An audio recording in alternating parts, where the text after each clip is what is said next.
नमस्कार। आज हम एक ऐसी अद्भुत गाथा पर बात करने वाले हैं जो हमें त्याग, धर्म और मानवता के सबसे ऊंचे आदर्शों से मिलवाती है। ये कहानी है ऋषि दधीची के सर्वोच्च बलिदान की। तो चलिए इस कहानी में गहराई से उतरने से पहले एक सवाल पर सोचते हैं कि आखिर सर्वोच्च बलिदान का, परम त्याग का असली मतलब क्या होता है। ये गाथा हमें इसका जवाब देगी। हमारी ये चर्चा 6 हिस्सों में आगे बढ़ेगी। हम वृत्रासुर के संकट से शुरुआत करेंगे, फिर उस दिव्य समाधान के बारे में जानेंगे, इंद्र की याचना को समझेंगे, ऋषि दधीची के महान त्याग को महसूस करेंगे, वज्र की विजय देखेंगे और आखिर में इस बलिदान की अमर विरासत पर बात करेंगे। तो कहानी की शुरुआत होती है एक बहुत ही भयानक संकट से। एक ऐसा संकट जिसने पूरे ब्रह्मांड को निराशा और अंधकार में डुबो दिया था। ये संकट था वृत्रासुर नाम का एक महाशक्तिशाली दैत्य। उसे इतनी ताकत मिल गई थी कि वो अपने बल के नशे में चूर पूरे ब्रह्मांड के लिए एक बहुत बड़ा खतरा बन गया था। वो कोई मामूली असुर नहीं था, उसे अजेय होने का वरदान मिला हुआ था। मतलब उसकी शक्ति के सामने देवता भी एकदम बेबस हो चुके थे। हालत इतने खराब हो गए थे कि देवताओं को भी उसके सामने हार माननी पड़ी। सोचिए, हर तरफ बस निराशा और डर का माहौल था।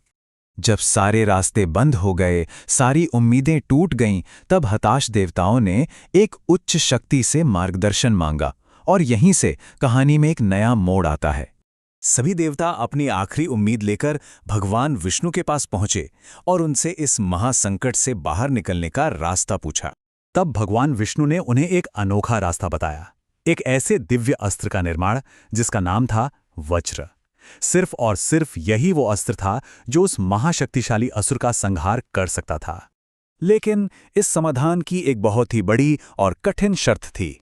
ये दिव्य वज्र किसी लोहे या धातु से नहीं, बल्कि एक जीवित महापुरुष, महान ऋषि दधीची की पवित्र अस्थियों से ही बनाया जा सकता था। मतलब अब ये लड़ाई सिर्फ शक्ति की नहीं, बल्कि त्याग की परीक्षा बन गई थी। अब वो घड़ी आ गई थी जब देवों के राजा इंद्र को एक ऋषि के सामने एक याचक बनकर जाना था। ये एक बहुत ही मार्मिक और गहरा क्षण था। देवराज इंद्र उस ऋषि के आश्रम पहुंचे जो अपनी दया और परोपकार के लिए पूरे ब्रह्मांड में जाने जाते थे, ऋषि दधीची। इंद्र ने बहुत ही विनम्र भाव से और यकीनन एक भारी मन से अपनी बात रखी। उन्होंने ऋषि से कहा कि वो एक याचक हैं और पूरे संसार के कल्याण के लिए उन्हें ऋषि की अस्थियों की जरूरत है।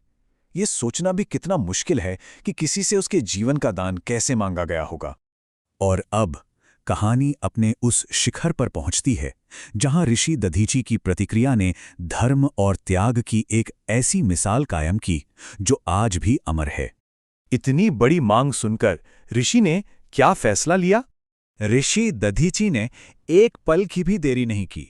बिना किसी हिचकिचाहट के उन्होंने तुरंत कहा, अगर इस शरीर से लोक कल्याण होता है तो मैं इसे अभी तुम्हें अर्पित करता हूं। ये निस्वार्थता की पराकाष्ठा थी। उन्होंने पूरे विश्व के कल्याण के लिए अपने जीवन का दान इतनी सहजता से स्वीकार कर लिया। और फिर अपनी योग शक्ति का इस्तेमाल करके ऋषि दधीची ने शांतिपूर्वक अपने प्राणों का त्याग कर दिया।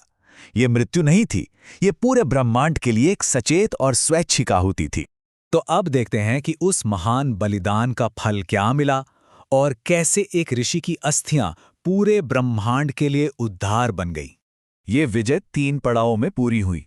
सबसे पहले ऋषि का वो निस्वार्थ अर्पण, फिर उससे बना वो दिव्य वज्र और आखिर में उसी वज्र से हुआ वृत्रासुर का विनाश।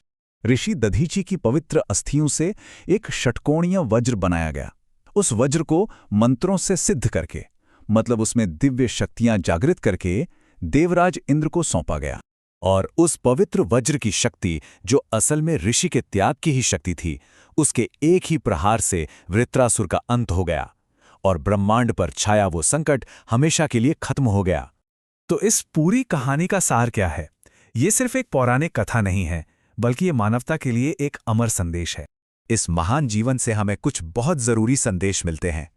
पहला, कि सच्ची महानता स्वार्थ में नहीं, बल्कि दूसरों के लिए किए गए निस्वार्थ त्याग में है।